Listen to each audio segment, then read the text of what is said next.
Inaabangan na ang pagpapalabas sa mga pelikulang kalahok sa Metro Manila Film Festival matapos ang Parade of Stars. Samantala, pinuna ng netizens ang blooming na aura ni Aiko Melendez. In love na nga ba siya? Narito ang ulat.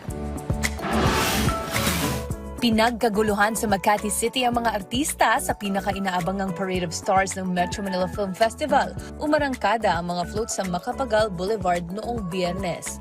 Dumaan ito sa Buendia Avenue, Makati Avenue hanggang sa GP Rizal at A. Reyes Avenue. Kabilang sa parade ay sina I'm Perfect, Cristal Go at Earl Amaba.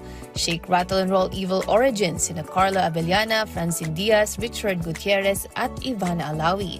At sa Call Me Mother Float, sila Vice Ganda at Nadine Lustre. Love You So Bad ay sina Dustin Yu, Bianca De Vera at Will Ashley. At ng mga bar boys after school, sila Carlo Aquino, Kian Cipriano, Rocco Nasino at Enzo Pineda. Manila Finest naman sila Piolo Pascual at Enrique Hill. Unmarried nila Angelica Panginiban, Tom Rodriguez, Zanjo Marudo, Solon Yusaf, and ang reconnect nila Gerald Anderson, Bella Padilla at Andrea Brillantes. Siyempre, hindi rin kumpleto ang motorcade kung walang after party. Kasunod ng Parade of Stars, ipapalabas sa mga piling lokal na pelikula sa mga sinehan sa loob ng 2 linggo simula sa araw ng Pasko. Kapansin-pansin ngayon ang blooming aura ni Aiko Melendez. Maraming ang mga tagahanga at netizens na naiintriga tuloy sa love life ng actress-politician. Sa kanyang birthday special vlog, masayang nakipagkwentuhan ng TV at movie actress sa kanyang mga kaibigang nasa politika. Isa sa mga naging paksa ng kanilang usapan ay ang kasalukuyang estado ng pag-ibig ni Aiko. Pero nagpaparamdam yung nagte-text-text, yung mga hi, kamusta ka, are you free to go out, yung mga ganun. Pero yung direktang ligaw talaga, Ako na lang. wala. Matatandaan noong October, inanunsyo ang recent breakup ng Quezon City Councilor.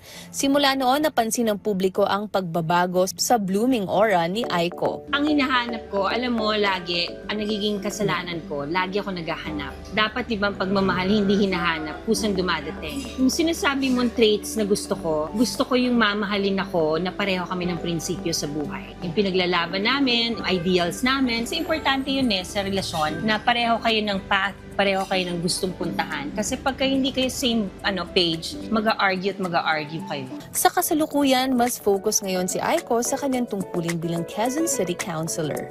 Number 1 is God. Kasi I lead by God's examples of how public service should be, di ba? Kasi kung may takot ka sa Panginoon, matatakot ka rin gumawa ng pangit or pangit sa ibang tao or kapwa. Pangalawa ko, syempre, ang public service. Kasi, bakit ko pinapangatlo ang pamilya? Kasi when I took that oath sa tayong lahat, when we took that oath sa office natin, di ba, nagsumpa tayo na bayan muna bago sarili. So, my family comes third and then artista. Yun ang ranking attorney.